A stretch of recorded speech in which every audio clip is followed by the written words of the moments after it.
They've continued to work and grow and implement their program and are setting the foundation for what they want to get accomplished here over the next couple of seasons. I think one of the most intriguing teams this offseason is the Miami Dolphins. The Dolphins have the capital to do whatever they want. They're competing and building a culture. I believe in team. I would say that. If you want to strive to do something great as a group, you got to work together. You have a plan, you stay true to the plan, you execute the plan. The Dolphins, this is how you turn around a franchise, like this. We're trying to build a team that's going to win right now, and we'll be very aggressive. Welcome to the field, your Miami Dolphins. We're looking for guys who are tough, who are smart, who are competitive, love to play. They have landed some big fish. Love what the Miami Dolphins did. You're trying to build something there. Fitzpatrick throws to the end zone. It is Parker. Darnold never saw the pressure coming, and he's leading. Siki wide open. Touchdown. Let's have some fun and play together, man. Win on three, win on me. 1, 2, 3, win. If you can get a group of young men to band together, to believe in one another, to practice and prepare at a high level, then you'll win ball games. Big man, touchdown, picked off by Bobby Mccain.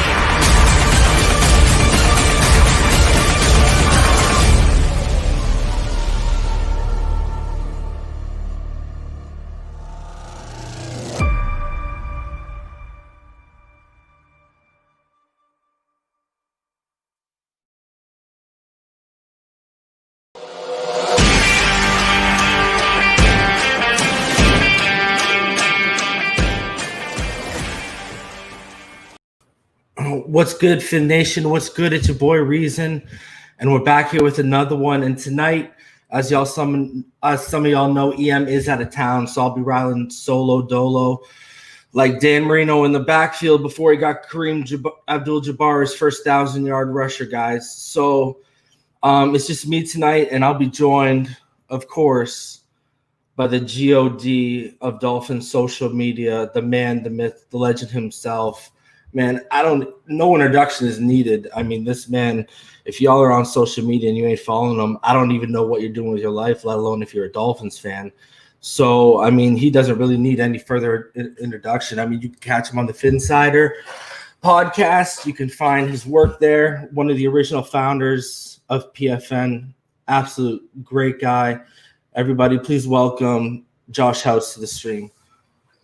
Damn, I don't even know what to say after that. I mean, I'm just a fan like you, man. I'm just a guy who loves the Miami Dolphins, and just glad, even if one person could enjoy Photoshop or a video I made, I mean, that's all it really matters to me. Of course, bro. Hey, man, I think not only that, everyone enjoys the baby bottle insight too, bro. Yeah, can't look past the film, man. Can't look past the film, man. So, let's jump right into it, actually, because I got a lot of things I want to, because the YouTube Dolphins community, the YDC, let's call it, there's kind of like a little bit of a rift on the whole Tua thing. Still, there's, but it's kind of, there's some people out there who are basically trying to push the narrative that Tua came up as a one-read quarterback, And I want to start off there. When you look at Tua, okay, we all know about his ability with his eyes to move corners, safeties, off their spot, whatever, manipulate them. When you talk about this kid and his ability to roll through his progressions, what have you seen on tape when you've watched his ability to roll through progressions? Yeah, and that's, what you're getting at right there. I see an elite talent, a guy who, like you said, he can go through those progressions, he can manipulate safeties and defensive backs with his eyes, and most importantly, he can make those NFL throws. You're sitting here and people want to say that he's part of a system. Sure, he's part of that system, but he's the reason there's that system there at Alabama now.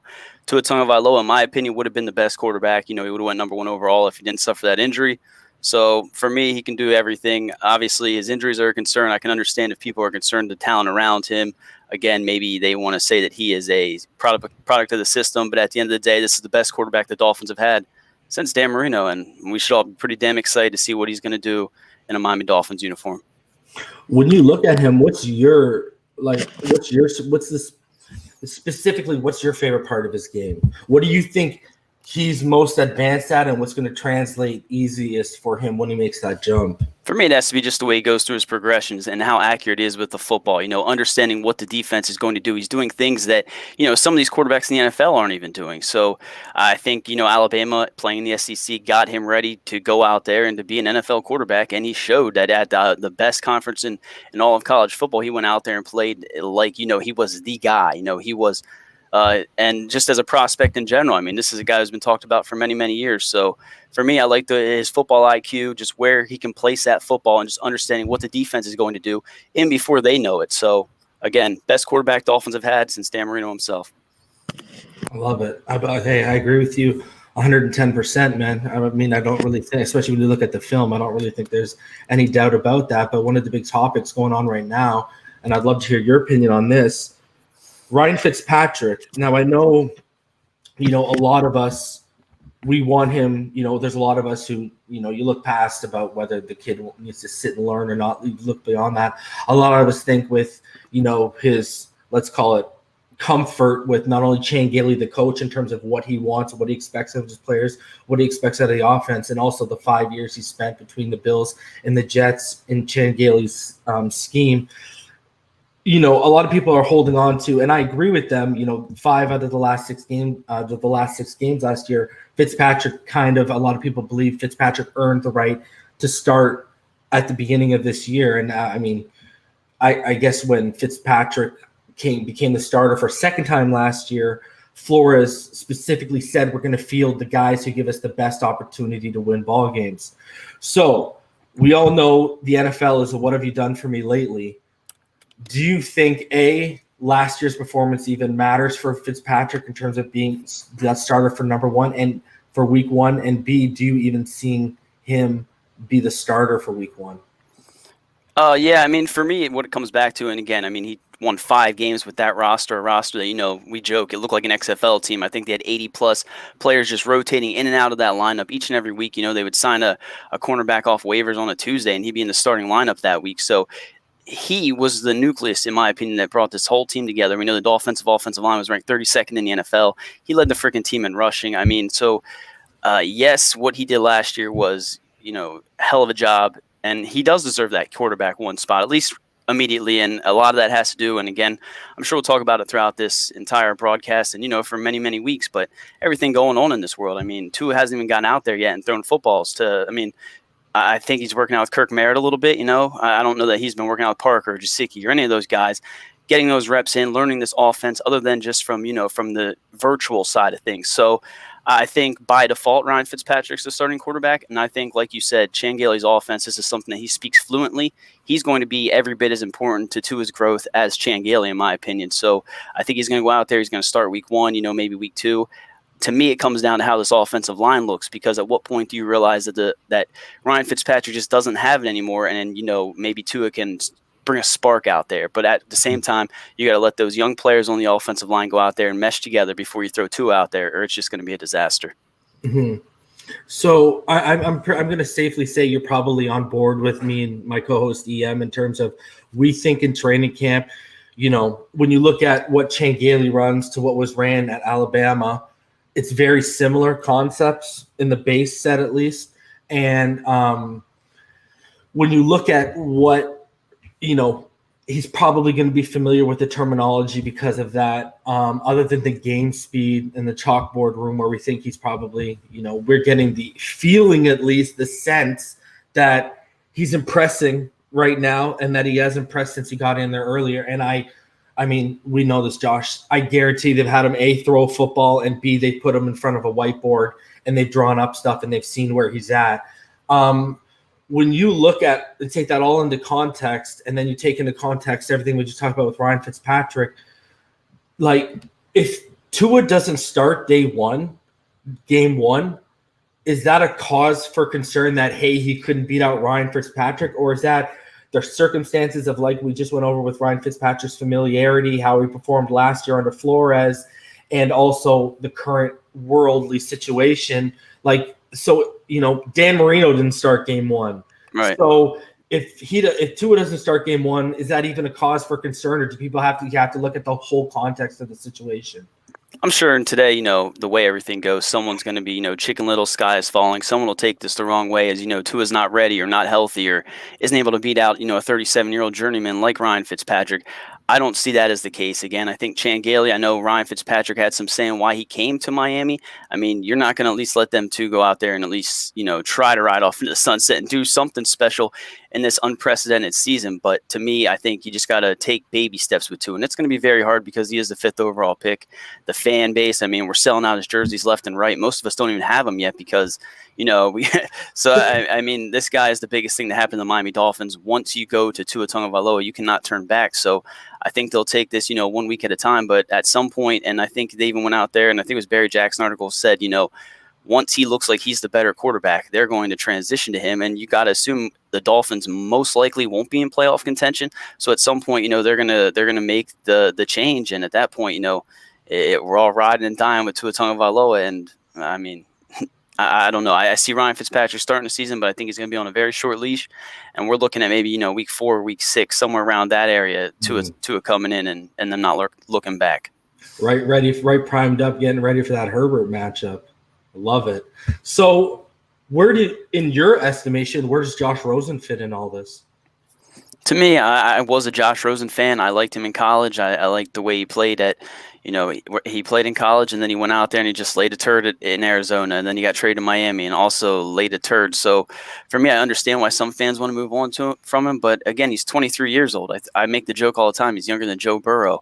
And no, he's nowhere near the talent Joe Burrow is, but you need a backup quarterback in today's NFL. And, if things unfortunately continue on the path they're on, you're going to get down into that depth chart, with some of these players getting sick and other things happening. So why not keep Josh Rosen around? I think if there were preseason games, he would have went out there and maybe proved that he was worth, a 4th or 5th round pick. But to me, this is a cheap player. Again, Ryan Fitzpatrick's not going to be here forever. Why not keep Josh Rosen around? A former top 10 overall pick and 2-3 years ago, and I just think that you got to not give up on him because as soon as you do, he might go to another team and show he has some potential. So at worst, you got to back up, and again, Tua needs a backup and someone young who who knows what could happen if something were to go wrong. Another guy who I guess we could put in that Rosen tier right now off his performance last year. Where are you at in terms of the running back depth and how you would fit Kalen Ballage in that? Because Patrick Laird, he flashed at times. Obviously, we know Breda and Howard are a lock. Myles Gaskin had a really solid collegiate career. He did some big things in college. Where are you at with Kalen Ballage? Do you carry 5 running backs, or do you shave one of Laird, Gaskin, or Ballage? Yeah, I'd probably shave Ballage. I mean, this is a guy who he had that big run against Minnesota a few years ago, 75-yarder, hasn't really done anything since. I feel like if there were preseason games, maybe you go out there and prove that he was a different player than what we saw last year. But, I mean, he had his opportunities, and I get bashed a little bit. Sometimes people crawl in my mentions, and they say, I'm unfair to him, and I have it out against him all because he went out there and said he had nothing to prove. It's not that at all. I just don't think Kalen Ballage is a very good running back, and I'd probably cut ties with him before I would Patrick Laird for sure. Even Myles Gaskin, I mean, what he showed at the end of the season last year, I mean, that might be more than what we've seen from Kalen Ballage. So I wish a player his size and, all the abilities and, he looks the part of an NFL running back, but there's just something that just doesn't click there, and I do think I would shave him off before any of those other guys, absolutely. Brother, that tweet you put out a couple of days ago with the trash can in the water going down the street. Oh my God, you killed me with that. With the I'm a dick. I don't need to always tweet things that I think. Oh man, that was amazing. I'm an asshole. So I guess let's shift gears a little bit to the draft. When you get past the Tua pick, what was your favorite pick of the draft? That's a tough question. I mean, I didn't mind the Austin Jackson pick like some people do. Igbenogany, that kind of came out of nowhere, so I wasn't really expecting that. Me, it'd be Curtis Weaver, I guess. He keeps being that player I keep pumping out there because, I mean, Pro Football Focus, whatever you think of them, I think they had him as a top 30 overall player. We kept hearing he was a 2nd, 3rd round prospect. He's a versatile player. We know he lost all those pounds. He can, he's great at rushing the passer, and he can even drop back in coverage. So I think what he does in this defense, I think, Brian Flores is going to have a unique piece there, as he is with all these guys. Raekwon Davis, we all saw how stoked he was for that. Cornerback's ever important now, after the Xavier Howard, So for me, it would probably be Curtis Weaver, but there were a couple other picks that I wasn't upset with, and overall, I think the Dolphins did pretty damn good in the draft. And let's go back to that Austin Jackson pick, because Tristan Wirfs was OT1 on my big board heading in. I've been on that Tristan Wirfs train since last October. I love that kid. I tell the story tons of times. One of my good friends who I played ball with growing up, he went down to go watch AJ Epinesa, and he ended up coming away saying he couldn't stop talking about Tristan Wirfs when he saw him. And so, anyways, that being said, my thing with Austin Jackson was, he's 20 years old. He's still impressionable to coaching. I tell people all this time, look at his size and then think about he's 20 years old, so he hasn't gained that man strength. So you really haven't seen his true anchor strength yet, and you probably won't for another 2 or 3 years till he's 22, 23. But I still think you could have got him at 26. It's all good, though. But what did you like about the Austin Jackson pick, besides the obvious fact that we addressed the need at tackle? What do you like about Austin Jackson's game? I know he's got great feet, and he slides into his pass and his block sets like a hockey player on skates. But what stands out to you when you look at Austin Jackson as, okay, I see why they took him at 18? Yeah, and for me, I think you made a good point. To me, there were 4 elite left tackles or tackles in this draft class.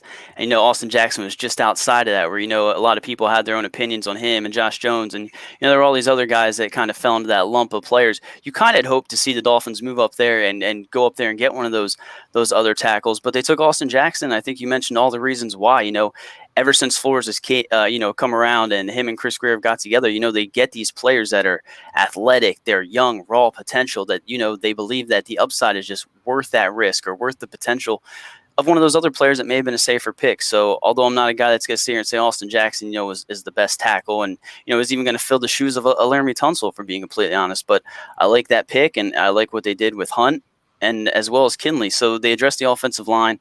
We know they got Flowers and Karras and free agency, so they've addressed the offensive line like we asked. They got us Tua, so I trust the process and believe that if they felt like Austin Jackson was the best player there and they felt like another team might take him, until he goes out there and proves that he can't do it, I'll be rooting for him to go out there and succeed for sure.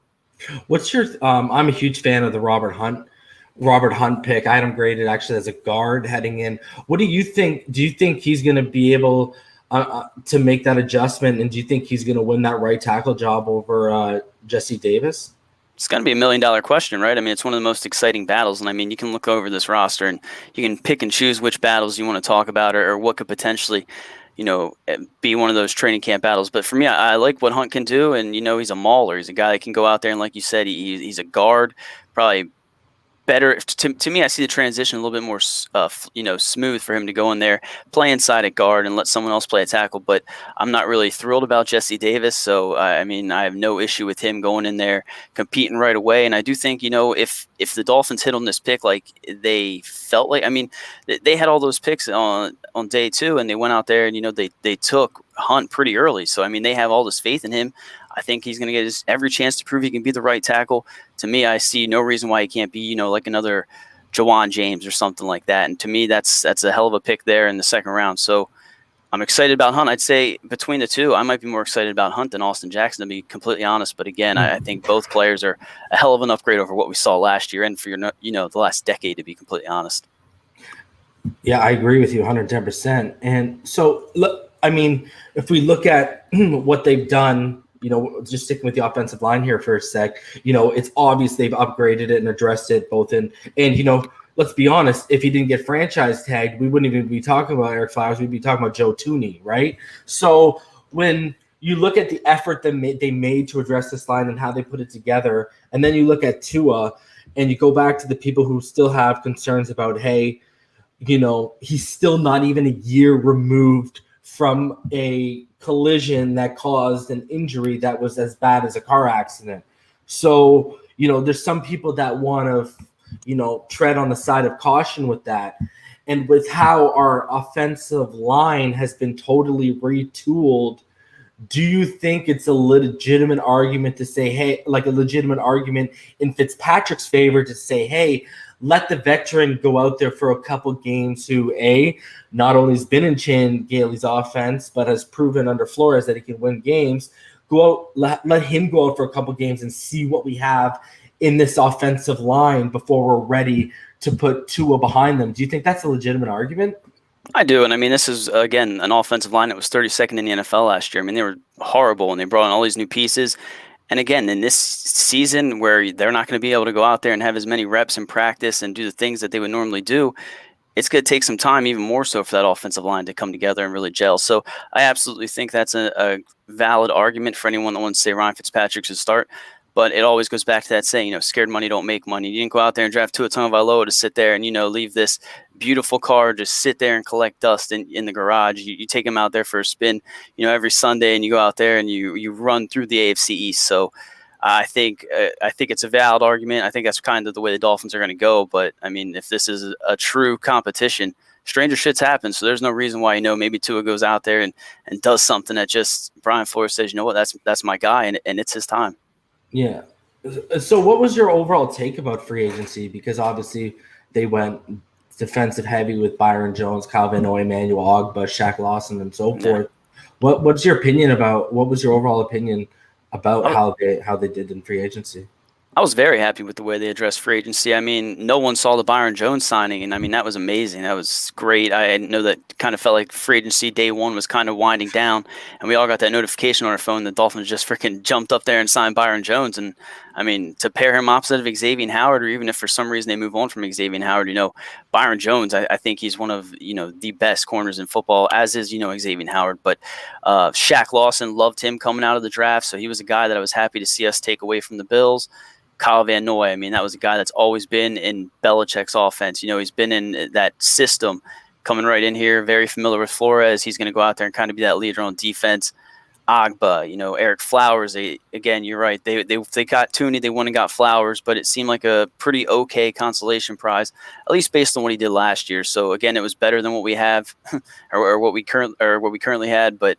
Overall, loved what they did in free agency, liked what they did in the draft, and you just got to wait and hope it all comes together. And you know what? I don't know what the 2020 season is going to entail, but, they got the money, they got the draft capital. We're doing it all again next year. So sit back, relax, because this was never a one-year rebuild. I think 2020 is going to be interesting, to say the least, but I think the true success and, the future of the Miami Dolphins, we're going to see in 2021 and beyond. Mm-hmm. And I've been kind of telling Dolphin fans this year, 7 to 9 wins, even 8 wins, 8-8. I said that would be coming off 5 wins. That's a huge improvement in the NFL, especially given with what's going on with no preseason and such. But what are your expectations in terms of how many wins would make you content and be like, okay, they improved upon that season, I can see it moving forward?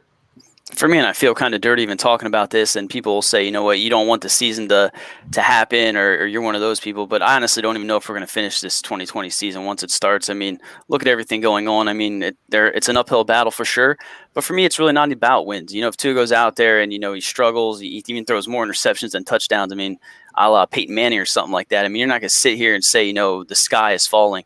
These guys are going to take their warts, and in this year, it's going to be even, magnified even more so than normal. So for me, I think they will improve from last year. I mean, I see 7 to 9 wins, like you said. It's right in that area.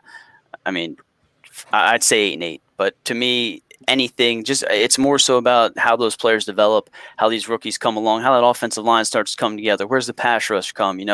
How are those safeties playing? It's about those little things, those positions that you might have to address next year. How are those players coming along, and who's developing, and who's going to be a long-term part of the Miami Dolphins? So it's really not so much about a number. It's just about seeing those young players continue to improve like we saw last year. Because let's be honest, I mean, that was one of the most exciting things, and kind of why we're all so excited about Brian Flores and, this coaching staff, is how they develop some of these young players, and some of these players, that didn't quite stick on other rosters. So that was the long answer for what you asked.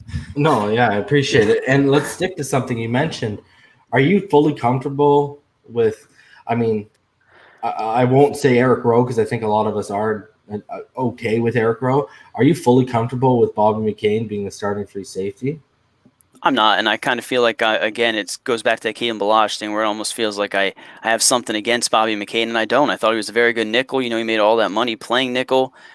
To be honest, he was one of the better nickel corners at the time, at that position, and then they moved him to safety. He was banged up, so I kind of keep hearing how he's a leader on that defense and how that injury kind of lingered all season long before, they took him out. So for me, I'm willing to give Bobby McCain another chance because it was his first year at safety, truly transitioning to there. Eric Rowe, like you said, I think they should have improved the safety position.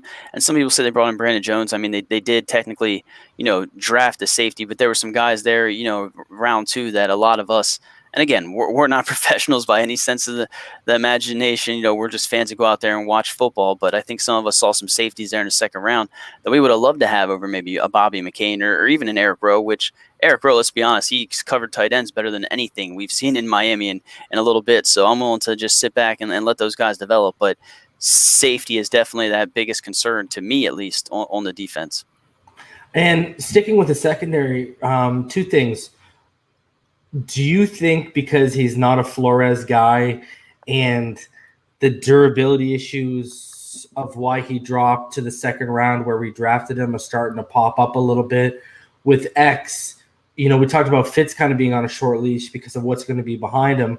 We talked about the players they're able to grow, and Nick Needham is one of those guys who really stepped up, and at times carried the whole load as our CB1 basically. And I'm very comfortable with him being CB2. I think Noah's going to be seeing more time in the slot this year because he's got to really develop the ability to turn his head, turn his body before the ball comes. He gets really handsy at times. So anyways, X, do you see the leash being really short on this guy in terms of seeing what we got with him as the number 2 with Byron? And another question, this coaching staff, obviously we're just talking about Bobby and Eric Rowe, 2 converted guys to safety. My co-host has brought up the possibility of why not convert X to safety because it'll be less cutting and pivoting, etc. on that knee. He's already displayed the speed that he could go sideline to sideline. He's already displayed the ability to read and recognize quarterbacks. He's already displayed the ball hawk instincts. So what do you think the leash is with X right now with this coaching staff? Because he's not their guy technically. And what do you think about converting him to safety potentially? That safety idea is very interesting, and it's definitely something that all great coaching staffs would at least have to look at, or at least consider. For me, I think Xavier Howard, when he's healthy, and that is the biggest question surrounding him right now, is when he's healthy, he is one of those elite shutdown corners. And, we've seen it. We wish we would see it more than we have because he has been sidelined by injury. He has had some off the field issues that thankfully worked out in his favor. But this is a guy, like you said, that isn't a Flores. They didn't draft him. And to me, I think the way this works is as long as he's going to buy in, which it appears he has, and doesn't pull a Minkah Fitzpatrick, situation like that, I think Xavier Howard will be here until at least, a team comes calling and, maybe throws a second or whatever it might be. It's all speculation. But to me, I think that Xavier Howard has proven that he can be a truly shutdown corner when he's healthy. So for me, I don't think that he's going to have that huge leash, but it did sound to me, at least in that press conference, they're going to take their sweet ass time with Xavier Howard. And to me, you don't wonder, and you can't sit here as a franchise and say, okay, maybe 2021 is our year, but a lot of these teams, they have to be looking towards the future, more so than maybe even the 2020 season. I know you got all these crazy things going on, and, I guess I can't really say that. Everything going on, they're definitely looking towards the 2020 season, as that first and foremost thing, but you have to look into the future and see what's to come. And, if you have to sideline Xavier Howard in this crazy ass season that might not even finish, do it now, let him get healthy. And in 2021, again, when I think the Dolphins are truly going to compete, he'll be good to go. So I don't think he'll be in a short leash, but I also don't think they're going to rush him back. And if the Dolphins sign Byron Jones to pair him alongside Xavier Howard, if that thing is ever healthy, that's going to be fun as hell to watch. Do you see Kirk Merritt making this team? I don't know because, there's a lot of good wide receivers. I like this wide receiver group, and I know some people are up and down, and I've been talked in and out of it, all offseason long as to if Devontae Parker goes down, Preston Williams doesn't recover, in a timely fashion, then look at the receiving core. It's not so great then. So for me, I think there are a lot of receivers on this roster that I'd keep around. I don't know enough about Kirk Merritt. I know everyone wants to kind of get hyped because, what happened with Preston Williams, and that's just something that we need to realize is literally a unicorn. It's a glitch in life that should not have happened. We should not have got Preston Williams by any sense of the imagination, as an undrafted free agent. I don't know that Kirk Merritt can be a Preston Williams. I don't know that he's better on the roster. I mean, in my opinion, you get down that depth chart and there's just so many young, again, wide receivers that haven't really had the opportunity to go out there and prove that they belong. Gary Jennings, I mean, that's a guy that people have been hyped about.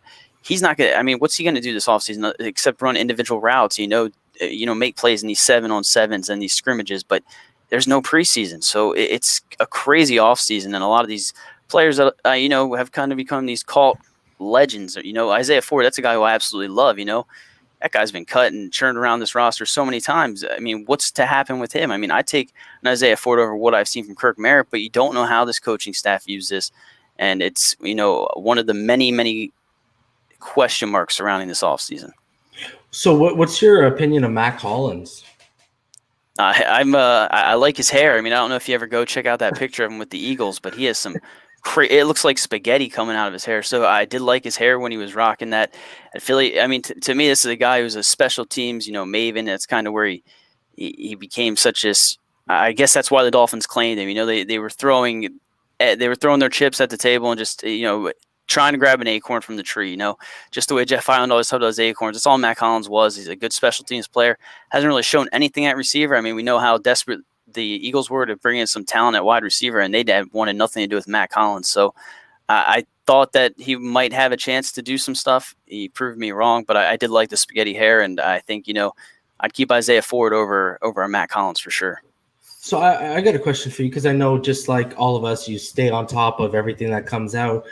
Do you think there's more plans than just as a special teamer for specifically Gruger Hill?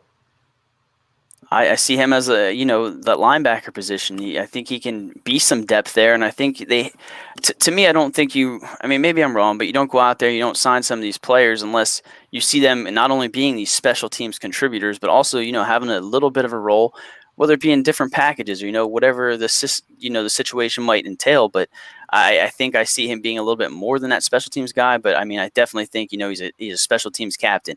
Same as Clayton Fajita. I always mess up that last name, but he's coming in here to be a special teams guy, but they have to have a vision. Maybe can he compete at safety? Can he be that next guy up if something happens? I mean, it seems to me that Brian Flores and Chris Greer know what they're doing. I mean, they picked up some decent players last year off waivers that some of us were just like, oh, damn, like Nick Needham, like you said. I mean, that was a guy who he came in here, and I too would be more than okay with him being cornerback too. So I just sit back and let those guys do their thing. And, we all have our opinions on players, but at the end of the day, we just trust those guys in charge because there's a reason they're there and we're not. I know we were talking earlier about, you mentioned how there was a bunch of safeties a lot of us in the community wanted because of the amount of film we all watched and we recognized the whole. It kind of was the same thing with the running back position. Yeah, fuck. Yeah. What's your first of all, who did you want as a running back? And we were talking about Robert Hunt earlier. I don't know if you heard the report, but apparently one of the reasons the Ravens took J.K. Dobbins right before us is because they wanted Robert Hunt, and we ended up snatching him. But what was your opinion in terms of them not taking a running back in the second round? Who did you want? And are you okay with them eventually making that day 3 move for Matt Breida? I like what they ended up with. We look at Jordan Howard, and he's a guy who's been around what seems like forever, and he's 25 years old. We all hear the stat about the third leading rusher over the last whatever season. So I like what they did there. I like that they pivoted and went out there and got Matt Breida because, again, this is a 25-year-old that showed that he can be an explosive player in this league. But for me, I mean, you bring up that Dobbins thing. I did not hear that, and I did not need to hear that because he was the guy that I really, really wanted. I mean, I don't know how many people follow me on Twitter, but if you do, I mean, I like Dobbins. I liked Etienne. I had Etienne higher than him, but then once Etienne went back, I mean, it became Dobbins. And, you can make a case for any of these guys, CEH, Jonathan Taylor, the list goes on and on, Cam Akers. I mean, there's plenty of good running backs that are going to come out of this group. So to see all those players, DeAndre Swift, the list goes on and on, to see all those players go in front of Miami, that really hurts, especially when they had all those damn draft picks. So I could see the Ravens going out there and taking him just to smite us, and that's always been the Ravens' way, so that sucks. But overall, I think the Dolphins will address running back, in the 2021 draft, and you can't be upset again with how they address the position, because instead of giving Melvin Gordon this huge contract, they signed Jordan Howard, who again is this sneaky player that's been productive as hell and can carry the workload, has shown that he can. And then you got Breida, an absolute freaking, track star. So it's something I'm willing to wait and see, but they absolutely need to address the running back position next year. And I think a lot of fans they like Howard and Breida, but they don't want to admit that they need to address it real soon, because, they might not be it, long term. Yeah, I was really high on Etienne too, and I was really surprised because I had him like neck and neck with JT. Taylor was my RB1, and then my RB2 was DeAndre, and I would put Etienne right in that mix. So I got a question for you, actually. Have you happened to have just sticking to that running back for a sec here? Have you had a chance to watch a kid out of Memphis, Kenneth Gainwell? I have not, but I keep hearing about him. Yo, check him out, man, because he might excite you in terms of next year's draft. Where do you think that Houston pick's going to end up? Do you think they're going to make the playoffs again if the season happens? Right, yeah, and I think that's kind of what intrigues me most about all this, is because as much as I want football, if there isn't football, then what do they do with the draft class? If there's never a game played, do those top 5 teams like the Dolphins all get like a lottery, and you see maybe they get, maybe that 5th pick turns into a top 2 pick or whatever might happen. So I don't know, but for me, it's going to be interesting to see how everything plays out, because we don't truly know. Do you fully expect more players who are locks to be in the top 15, top 20, like a guy like Caleb Farley, to opt out this year? I think they should. And I think, I think as bleak as the NFL season looks, college football is, even worse. I don't think those kids should be back on campus. And I mean, this is all talk for not a Dolphins podcast. I'm sure people will make this, a case for everything. But to me, I don't think these kids should be in school with everything going on. And I think that the college football season should be stopped. I understand why the NFL and all those owners are going to go out there and at least give it a chance, but I think it's going to be bleak for sure. So I think a lot of those guys should sit out. Why go out there and risk it and risk getting sick, being messed up for your entire professional career and losing all that money, when you can just sit out and still make that big cash flow? Because again, there's a good chance there won't even be a season this year. So if you're one of those top 20, top 50, top 50, dude, just, if you're going to make big time money in the NFL, sit out this year. There's no reason, unless you're one of those players that truly has to battle, pick your way and claw your way, to an NFL team. Otherwise, sit it out and get drafted next year. So how many games do you see the NFL season going max? I don't know. 6? We'll go 6. Because you don't see them doing localized bubbles, eh? I don't know. That's what I kept hearing. I saw some people coming up with, it was a suggestion. So who knows? I think at some point they just got to realize it's better to take a step back and regroup, realize that 2020 sucked, except for the Dolphins getting Tua. I know Jerome Baker hit Twitter and he told everyone he's fine. That's good. But what are your thoughts on Jerome Baker? And it's probably going to be continuous people getting added to this COVID list for a couple of days. But I wanted to actually get your opinion on this. What are your thoughts of Jerome Baker, the player? Everyone saw the things going around Twitter. You rank your most underrated, overrated, breakout player, whatever it is. I said most overrated was Jerome Baker, because last year, to me, a lot of fans were almost putting him in that tier of, one of those truly elite players. And I thought that heading into last year, I expected a lot more from Jerome Baker than what he showed. And he was a tackling monster. He went out there, he did everything you could ask of him. But to me, he just didn't take that next step that I thought he would. So I say he's a bit overrated, but that's just because we had him on a pedestal. So I like Jerome Baker. I also like Raekwon McMillan. So I have no reason. I have nothing against those 2 linebackers being part of the Dolphins defense for many years to come. As far as the COVID thing, I think the biggest thing we got to remember is this list is more so about players that could have been affected, that could have come in contact. So just because Jerome Baker's on this list doesn't necessarily mean, that he has COVID-19, but, I don't know that even gets released to the public, but it just means that they've been in contact at least, and they have to quarantine, and hopefully all these players recuperate. We saw Malcolm Perry give him plasma. That sounds badass, and that's awesome of him, and I think some of these other guys did too. So you're going to see it, like you said. This is just going to be part of the 2020 season, and that's unfortunate. Yeah, do you want to take? I know you got to get out of here soon. Do you want to take 5 minutes, maybe a couple questions from the people in the live chat. We'll just take a few questions if you're down. And well, guys, just line up a few questions. We'll ask Josh before he gets out of here. I wanted to ask you while we're letting those questions pile up a little bit, bro. What are your thoughts about Malcolm Perry? Because I tabled, what would you list him as? Because if you list him as a running back, even if you cut a Balaj, he's still RB5. If you cut him as a wide receiver, if you list him as a wide receiver, all of a sudden as that 6th, 7th guy, you're risking one of those, one of those depth pieces that a lot of us probably want to see given a chance. So my whole conclusion was, and I know you kind of covered this earlier about Rosen and needing a backup during what's going on right now. I know last year it basically came out because of how Chad O'Shea wasn't really working well with Josh Rosen, that Flores and staff, they went out and they hired a quarterback coach to work with Josh Rosen. So my whole thing has been, why not spend that same money that was allocated on making Malcolm Perry a bit more of a polished passer, working on some mechanics, and then you could list him as that number 3 quarterback and eventually move him up to number 2 in a year or two, a la your Taysom Hill. Where would you list Malcolm Perry on your depth chart? And would you even have him make the team, taking up a roster spot? Yeah, we're talking about the 2020 season and how, crazy it's going to be.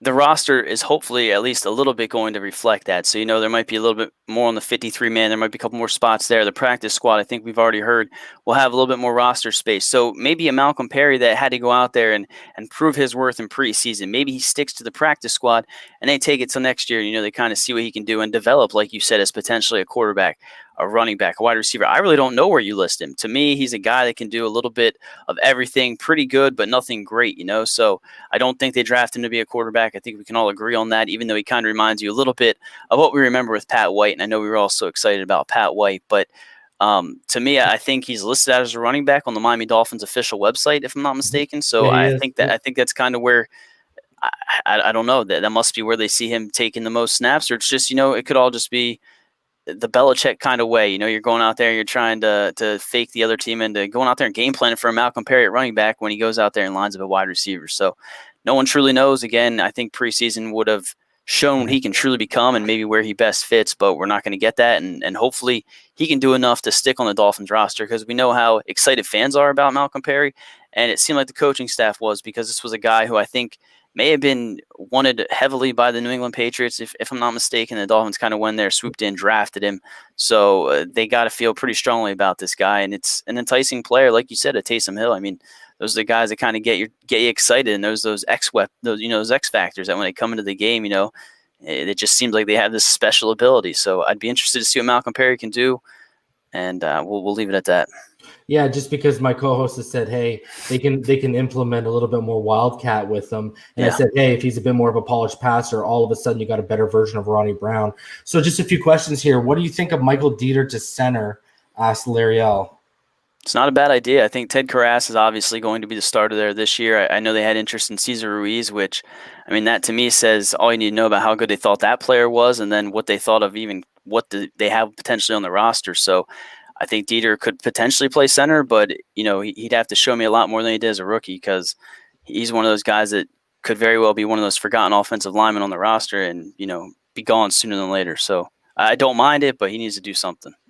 Dolphin82 asked Josh, possible O-line and wide receiver room this season. Now, I know wide receivers are like 6 or 7, and we just went over, we're not going to see everything. So, you know what? Just give us who would be your starting 5 offensive linemen from right tackle to left tackle. We'll do that. I'm just going to go with, the youth movement. We'll go Austin Jackson, we'll go Flowers, we'll go Karras. Why not let Dieter play, right guard, and then we'll let Hunt play right tackle. So that'll be my offensive line. So DY2 Street King asked Josh when he thinks realistically Tua will be given the opportunity to play, assuming he's fully healthy and ready to go. Week 1 a possibility, or would they be a little reserved? I think they'll be a little reserved. I think, if he had to go out there week 1 and play, maybe they'd throw him out there. But again, this offensive line has to come together, and he has to, be fully healthy and be ready to go with Chan-Gailey's offense before they'll throw him out there. Backup tight end battle. Do you see Shaheen taking the second spot? Asked Dolphin82. I think it's going to be a battle, right? It's going to be between him and Smythe. It's going to be a hell of a battle, and we'll see what happens. We know Mike Gesicki's the guy, so I think they saw something in Shaheen. You know, maybe that was somebody that Chris Greer liked pre-draft last year. Guy is very young, guy who can, you know, do some of the things well that Mike Gesicki doesn't quite do and open things up for him. So I think Shaheen will be that number 2 tight end when all is said and done. And another question here, thoughts on Taishan Render, again, another guy who the Patriots were basically all in on. Yeah, he's another guy the same way. You know, he has to go out there and he's going to have to make, you know, chicken salad out of chicken shit. He's not going to get those same reps that he would in another year. You know, he won't be able to go out there and make plays on special teams or prove that he can be that talent that, you know, he thinks he can be. So he's a guy that I doubt makes that 53-man roster, but who's to say he doesn't land on that practice squad? So I think, you know, he's fighting an uphill battle like all these guys, but I love the talent and I think he can do, you know, I think he does belong on an NFL roster. Awesome, man. Hey, man, I know we talked about 30 minutes and it's been about 45. So awesome, I just want to and I guess we'll just ask this really quickly. Troy Ortiz asked, do you see merit making the 53 or the practice squad? I'd say practice squad. Like we said earlier, I think there's so many wide receivers and some of these younger guys who have had a little bit of NFL experience that could, you know, potentially take one of those roster spots. But I like the talent and I like the thought of him, you know, maybe potentially becoming the next Preston Williams because I know that's what has everyone excited. And I guess this is a good one, and I know what your answers are going to be.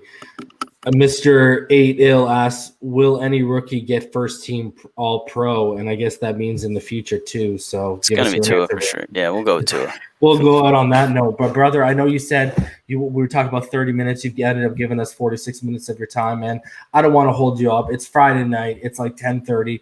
Man, I appreciate you so much for taking the time to come on our show and use this platform. And if there's anything you want to plug, bro, go ahead, man. Plug the Phinsider and everything. Yeah, I mean, I write for the Phinsider, Pro Football Network still, Operation Sports, 5 Reasons Sports. List goes on and on. I do a podcast. Just follow me on Twitter at Houtz, Houtz, if you like the Miami Dolphins.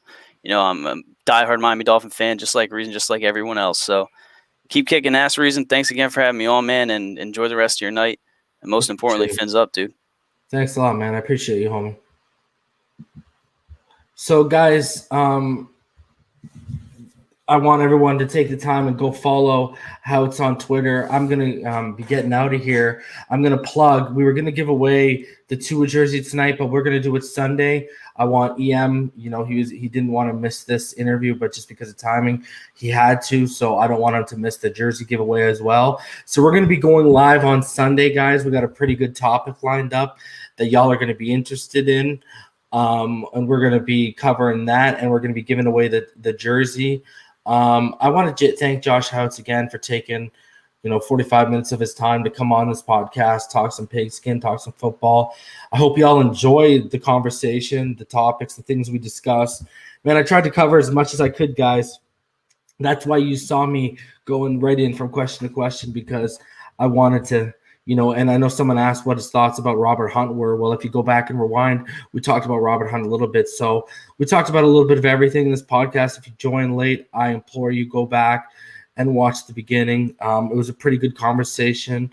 Shout out to my homie, EM. He's out on the streets right now. He's driving home. I see you, homie. I hope you have a safe drive home. Hit me up when you get home, bro. Just to let me know you're all good. But everyone else, man, I appreciate all y'all. If you want to donate, guys, smash that like button, subscribe if you haven't. PayPal.me/Finside is how you can donate through PayPal, and then become a Patreon, guys. We've already got about 7 of you. www.patreon.com, and guys, we've got different levels to our Patreon. So, I implore each and every one of you, even just go give it a look. You don't got to join. You don't got to do any of that. Just go give it a look, man.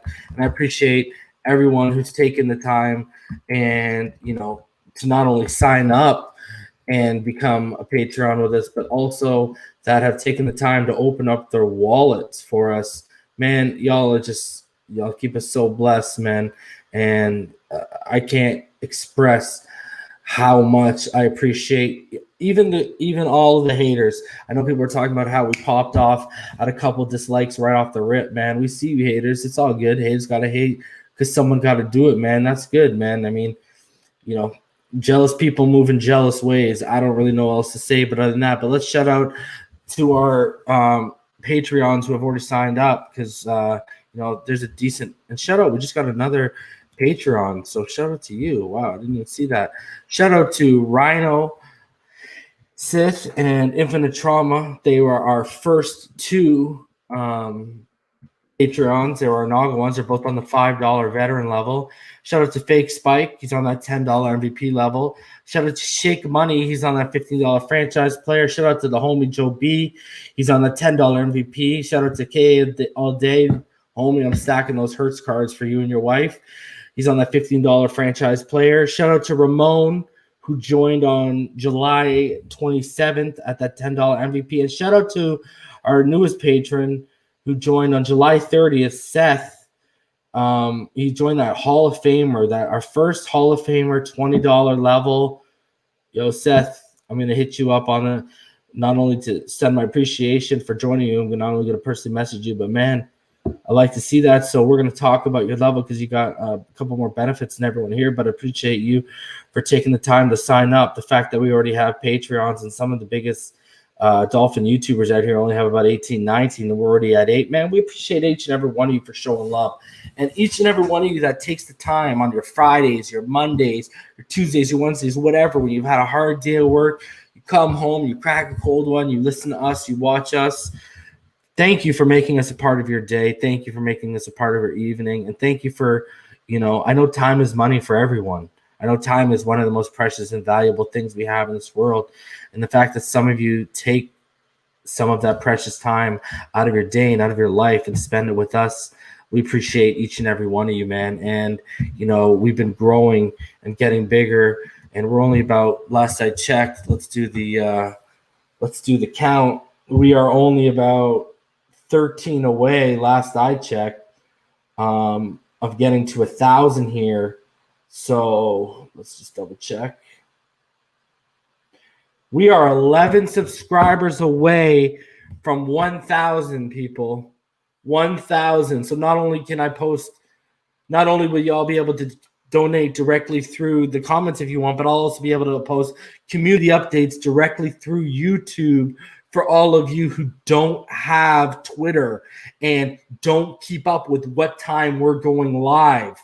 So getting to that 1,000 is super, super key, people. So if you guys are watching, you're just passing by, hit that subscribe button, get us to 1,000 because so many options open up just at that 1,000 level. So once that open up, we can start doing other things that we can give all of you who don't have Twitter. You can get a time of what we're going live directly on the community tab. So guys, get us to 1,000. I implore you. The sooner the better. And the fact that 1,000 of you took enough time to even click that button and become a subscriber. Man, we love all of y'all unconditionally, each and every one of you, even the haters. So, guys, let's just see what's going on. Rhino, stay easy. Stay easy. Oh, Fake Spike says he's not on the $10 level. Hold on, let me see here. It says you're on the it says you're on the $15 a month. But your pledge is 15, but it says you're on the current tier is 10. So I guess it'll be updated to the next year. I don't know. So I'm just reading off what it tells me. Fake Spike. Yo, Rhino, you need to stay safe, bro. And Vic, I know Vic out there too. I'm assuming he's out there. I know he's in Florida. Stay safe, homie. All of y'all in Florida right now. I know that hurricane's supposed to be ripping through each and every one of you, man. Oh, Fake Spike, come to Jersey. I got you. Yeah, for sure, man. I heard there's some decent pizza, decent food out in Jersey. You need to take me to that spot. EM better join me too, because Fake Spike, you need to take me and EM to that spot where Tony Soprano and his crew used to sit out. Yeah, Rhino, man. Seriously, keep me updated. I know Infinite Trauma just asked. Did you read me saying, what are you talking about, Fake Spike? Appreciate it, Jeff, on a good stream. Thank you, Manuel. I appreciate you. Aquavision, where are the Blue Jays playing? Last I checked, they're going to be playing out of Buffalo. Thanks for a great stream, Dolphin. Thank you. Appreciate you, Havoc, for rolling through. King Mill, appreciate you, homie. Guys, hockey season's back tomorrow, too. Hockey season's back, so pay attention. All right, boys. I'm going to get out of here. 5 minutes away for an hour. Really short one. But oh, you're out in the country too, Rhino. All right. Well, yo, stay safe, man. Keep me posted. Hit in those DMs, brother. Anyways, I love each and every one of you. Appreciate each and every one of you. Thank y'all for coming through. We'll be back Sunday. So it was only an hour show, but we'll be back Sunday, guys. We'll see you Sunday. Peace out, Larry. Peace out, everyone. Each and every one of you. Love y'all. Fins up all day, every day.